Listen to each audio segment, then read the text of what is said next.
အားလုံးပဲမင်္ဂလာညနေခင်းပါနော်ကျွန်တော်စိုက်ကလုံး YouTube channel လေးကနေကျွန်တော်အလူကိုပြန်နေလိုက်ပါတယ်နော်ကျွန်တော်အခုဒီရက်ပိုင်းလေးတွေဒီလပိုင်းလေးတွေမှာကျွန်တော်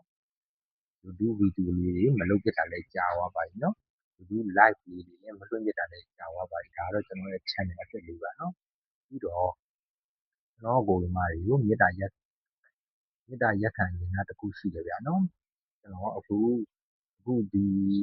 ကျွန်တော်ရဲ့ Viber ပေါ့နော် free channel လေးမှာကျွန်တော်အများတော့ကျွန်တော်သင်ပေးဖြစ်တယ်ဗျာနော်ကျွန်တော်ရဲ့ Viber free channel ကိုဝင်နေတဲ့ပုံတွေမှာပုံမှန်ပါနိုင်တယ်နော်ဒီကဆိုရင်ကျွန်တော်ကိုယ်ဒီမှာကျွန်တော်တို့ဒီပေါ့အင်္ဂါနေ့ညနေပြီးသွားပြီပေါ့ဗျာနော်အဲ့မှာကျွန်တော်ပေးထားတာနော်ကျွန်တော်ရဲ့ Viber free channel မှာ305နှစ်ခွန်ဆိုတဲ့အခုနော်ဝက်ခွဲအောင်ကျွန်တော်တို့အောင်မြင်ခဲ့တယ်ပေါ့နော်ဒီနေ့ဆိုရင်50ခွန်ထွက်တယ်80ထွက်တယ်ပေါ့ဗျာနော်ဒါတော့ကျွန်တော်ရဲ့ခံမှန်းမှုကဖြစ်ပါတယ်ပြီးတော့ကျွန်တော်အခုချပြပေးတဲ့ဟာကကြတော့ကျွန်တော်တို့5ခွန်ထွက်ပြီးတိုင်းနောက်တစ်ရက်မှာလာနေကြဒီလေးကိုကျွန်တော်ရှင်းပြပေးပါမယ်နော်အဲ့ဒါဘာကြည့်လဲဆိုတော့ကျွန်တော်ကိုပြောပါလိကျွန်တော်တို့ခွန်အားထွက်ပြီးတိုင်းပေါ့ဗျာနော်ခွန်အားထွက်ပြီးတိုင်းနောက်တစ်ရက်မှာ3685ကြည့်ပါနော်ကျွန်တော်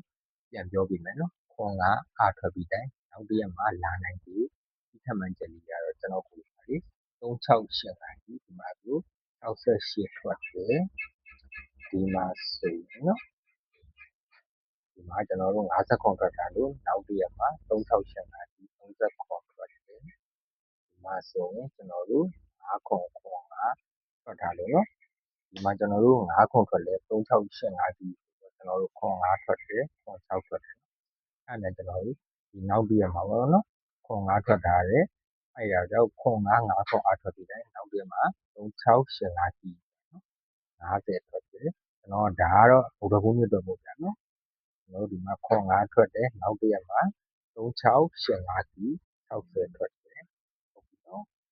ဒီမှာကျွန်တော်တို့ခွန်5ထွက်တယ်ကျွန်တော်ကိုပါပြီနောက်တစ်ရက်မှာ3685ကြည့်ရ48ထွက်တယ်ဟုတ်ပြီအဲ့ဒါကြောင့်ကျွန်တော်တို့ဒီနေ့အင်္ဂါနေ့မနက်ပိုင်းမှာ50ခွန်ထွက်ထားလို့ကျွန်တော်တို့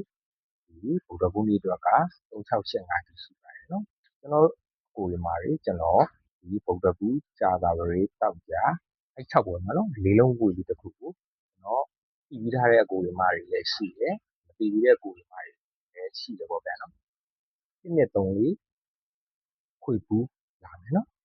ထပ်ပြောပြမယ်နော်ကျန်တဲ့ဒီ6ပွဲမှာပေါ့နော်1 2 3 4ခွေပူးလာမယ်ဘာလို့လဲဆိုတော့နော်ကျွန်တော်ကိုပါမနက်ပိုင်းအပူထွက်တယ်ညနေပိုင်းအပူထွက်တယ်တနင်္လာနေ့နော်မနက်ပူညနေပူပြီးတိုင်းကျွန်တော်တို့ဒီအဲ့အပတ်ရဲ့ကြံရက်တွေမှာနော်ကျွန်တော်တို့ကြံရက်တွေမှာ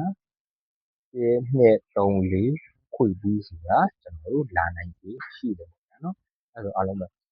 ခုလက်ပါမယ်နော်ကျွန်တော်ဗီဒီယိုလေးကိုကြည့်ရှုတဲ့တယောက်ချင်းဒီတိုင်းစိတ်ချမ်းသာခြင်းကိုယ်ကြမ်းမှခြင်းပြည့်စုံကြပါ